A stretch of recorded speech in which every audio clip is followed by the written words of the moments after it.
안녕하세요, 한의사 이혜민입니다. 구독자 여러분, 혹시 한의학에서 당뇨를 어떻게 치료한다는 거지? 라는 생각 해본 적 있지 않으세요? 당뇨에 걸리면 당뇨약 먹으면서 관리하면 된다고 들었는데 한의원에서도 당뇨인에게 한약 처방한다고 하니 참 궁금하셨을 텐데요. 앞으로는 한의학에서 당뇨를 어떻게 바라보고 그리고 어떻게 치료하는지를 조금씩 설명해 보려고 합니다. 여러분이 이해할 수 있는 언어로 설명할 테니 믿고 따라와 주세요.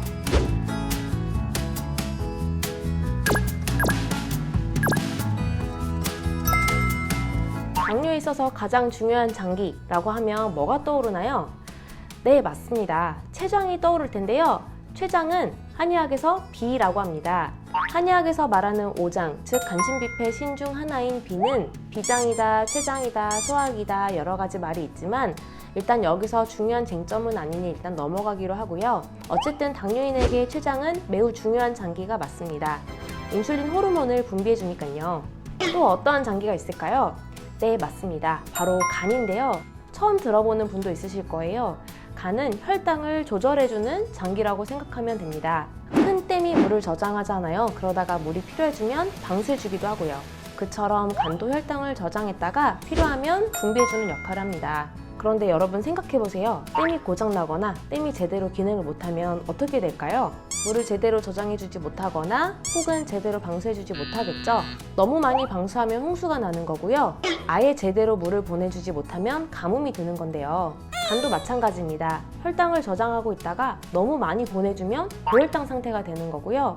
저장을 하기만 하고 아예 보내주지를 않으면 저혈당 상태가 되기도 하는 겁니다. 고혈당도 당연히 안 좋지만 저혈당도 굉장히 위험하거든요. 그래서 간이 혈당을 얼마나 잘 조절하느냐가 매우 중요한 문제라고 볼 수 있겠습니다. 일단 이혜민 한의사가 간이 중요하다고 하니까 알겠는데 간이 중요하다는 사실 자체를 처음 들어봐서 잘 못 믿겠다라는 분들 계시죠? 그런 분들 위해서 제가 인터넷 검색을 통해서 직접 보여드릴게요. 여러분이 평상시에 사용하는 인터넷 검색창에 간이라고 검색을 하면 되고요. 저는 일단 위키백과에서 검색을 해봤습니다. 간이라고 검색을 하니 다음과 같은 문장이 나오네요. 간은 모든 내장기관 중 가장 크다. 간은 물질 대사에서 주요 역할을 담당하며 글리코겐의 저장, 적혈구의 분해, 혈중 단백질의 합성, 호르몬 생산, 해독작용 등 기타 여러 역할을 한다. 라고 되어 있죠.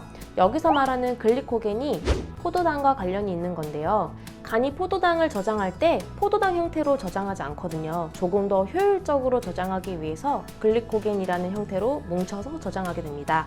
따라서 간이 글리코겐을 저장한다는 건 곧 포도당을 저장한다는 뜻으로 이해하시면 되겠습니다. 다음을 볼게요. 창을 조금 내려보면 인체 내 작용에서 중간 대사를 볼게요. 당은 글리코겐으로 저장되고 필요에 따라 방출한다. 이 작용은 이자에서 분비되는 호르몬인 인슐린과 글루카곤에 따라 좌우된다. 라고 되어 있네요. 간이 포도당을 글리코겐 형태로 저장했다가 필요에 따라 방출한다고 말하는데요. 이 작용은 이자, 즉 췌장에서 분비되는 호르몬인 인슐린과 글루카곤에 따라 좌우된다고 합니다. 즉 혈당 조절에 관여하는 호르몬은 췌장에서 나오는 게 맞지만 혈당을 저장했다가 방출했다가 이렇게 직접적으로 조절해주는 건 간이라는 걸 알 수 있죠? 그래서 당뇨인에게 간 기능이 엄청 중요합니다. 제가 실제 진료를 해보니까요, 꼭 간 질환까지 생기지 않았더라도 간 기능이 조금만 이상해져도 혈당 조절에 문제가 생기는 분들이 많았습니다. 한꺼번에 너무 많은 설명을 하면 헷갈릴 수 있으니까요. 일단 오늘은 혈당 조절에 간이 굉장히 중요한 역할을 담당하는구나, 당뇨인에게도 간이 굉장히 중요하구나 라는 정도로 이해해 주시면 되겠습니다. 앞으로 매주 목요일마다 당뇨에 대한 한의학적 내용을 차근차근 설명할 예정인데요. 당뇨에 대한 한의학적 내용이 궁금하시다면 꼭 시청해 주시고요. 그럼 다음 영상에서 뵙겠습니다. 감사합니다.